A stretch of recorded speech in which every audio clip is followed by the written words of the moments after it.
Hi everybody, this is Blake Jones, and I just wanted to take about 10 minutes of your time and talk with you a little bit about a mindset of wellness. This is me. I'm a counselor in Georgetown, Kentucky. Work with a lot of first responders, specifically a lot of police officers. I'm also a faculty member at the University of Kentucky. And so I've devoted a lot of my last few years of my clinical life trying to help police officers and their families. And so that's what this brief little video is about.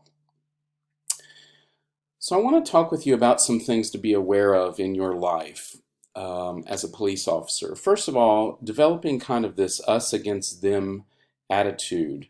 Um, these are troubling times, these are stressful times, and I think a lot of officers that I work with come to work every day like they're going to war. And so that's a sort of a dangerous mindset that they get themselves into. So I would like for you to be aware of that and guard against that if you can. Certainly, drinking is a hallmark of police work, and be very careful about using it to go to sleep, to deal with your stress, and can get you in a lot of trouble, as you know. Withdrawing from your family and friends is also another risk to your work.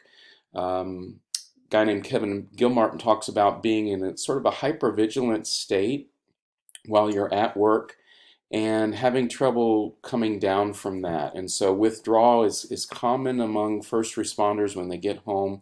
So often they want to escape their lives, they want to be on the internet a lot, or a lot of them spend much of their time working. So please be aware of that as well. Inability to sleep, you work all different kinds of crazy shifts, and so sleeping is very important. There is lots of information I'll give to you in just a second on a website about sleeping.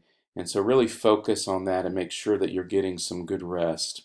If you're having dreams or flashbacks, nightmares, those are certainly serious and troubling symptoms, and you need to find some treatment, and we'll talk about that in just a moment as well. I mentioned Kevin Gilmartin before. He talks with us in his book, Emotional Survival for Law Enforcement, about something called the lethal triad. And I'll go back to that here. The lethal triad is where someone is isolated. They isolate themselves at work or after work. They're very angry toward other people, toward their family, toward society. And they also project blame. So they feel like other people did this to them. Criminals, their chief, others, they feel very um, set upon by the outside world. And so if you see these three things in yourself or other officers, I want you to get some help for that, because that's a very dangerous setup for some bad things that could happen with you. So let's talk about some ways to transition from your job back home. I want you to use some time to debrief. I have a very good friend who was a police officer for many years, and what he worked out with his wife was that he came home and he just needed 30 minutes to sit in a room by himself, um, with the lights off, and he just kind of sat there. He didn't sit there and drink. He didn't sit there and be on his phone, though, being on your phone is fine, okay, if you need to do that. He just sat there, and they worked that out where he was able to just come home and relax and rest after his shift. And that was very helpful to them and helpful to their marriage. And that's something that they had to kind of work out. So use some time going to the gym, taking a walk, taking a shower, doing something that sort of gets you out of that hypervigilant mode. I can't overestimate the importance of exercise. That's extremely important.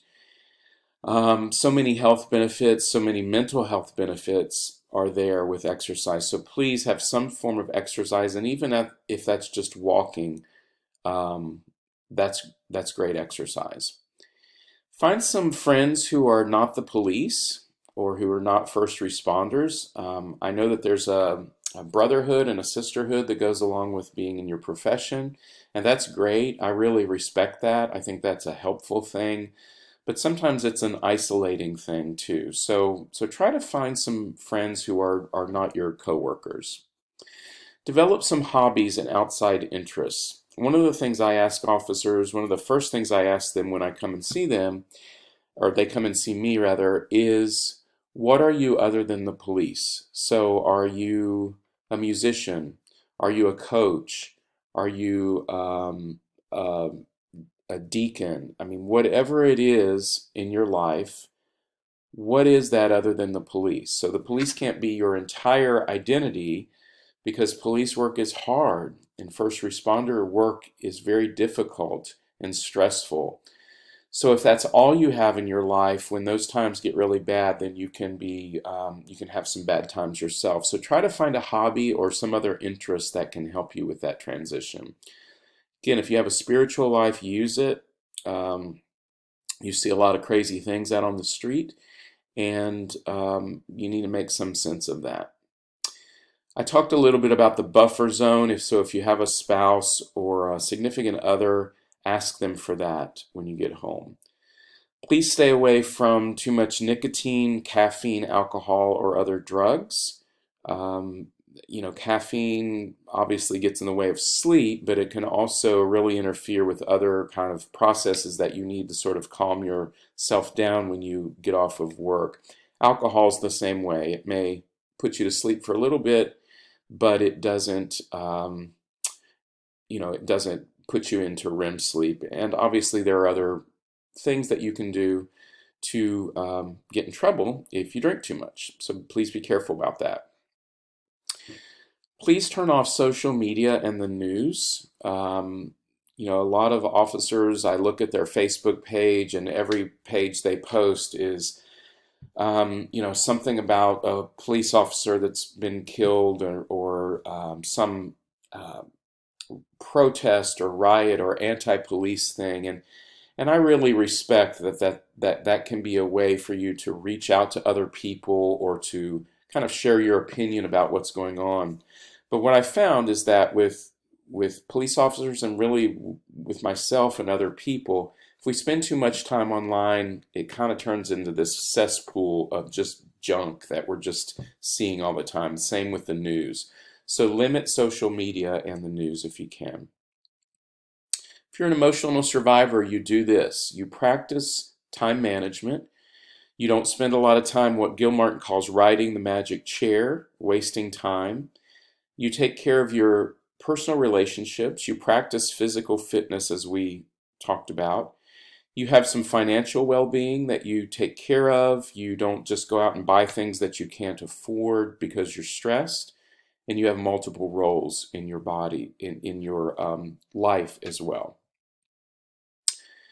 Food fuels mood, and this is something that I struggle with in my life. I'm a therapist. I sit a lot of the day talking to people, and I love stuff like donuts and pizza and heavy carb things. I also realize that if I do that, I don't feel very well. So please watch what you eat. If you go to see a counselor, I look at you as a strong and courageous person, not a weak person. You're not crazy. You're not dangerous. We're not going to share your information with other people unless we just absolutely have to if you're a danger to yourself. And I would encourage you just voluntarily to come and see somebody like me or another therapist who's trained to see first responders. I'll finish up with these resources. Police1.com has some great information about sleep and other things that we talked about. If you're in trouble and need to text somebody, and I'm talking about just stressed out or whatever, text the law enforcement crisis text line 741-741. I mentioned Gilmartin's book. It's great. Virtual Hope Box is a great app that you can use that has a lot of meditations. Abide is kind of a Christian version of that. And then finally, The Squad Room is a terrific podcast that has a lot of things about police wellness. So I want to thank you for listening, and I appreciate you all so much. I appreciate the job that you do. Please take care of yourself, And please reach out to me if I can help you. Take good care.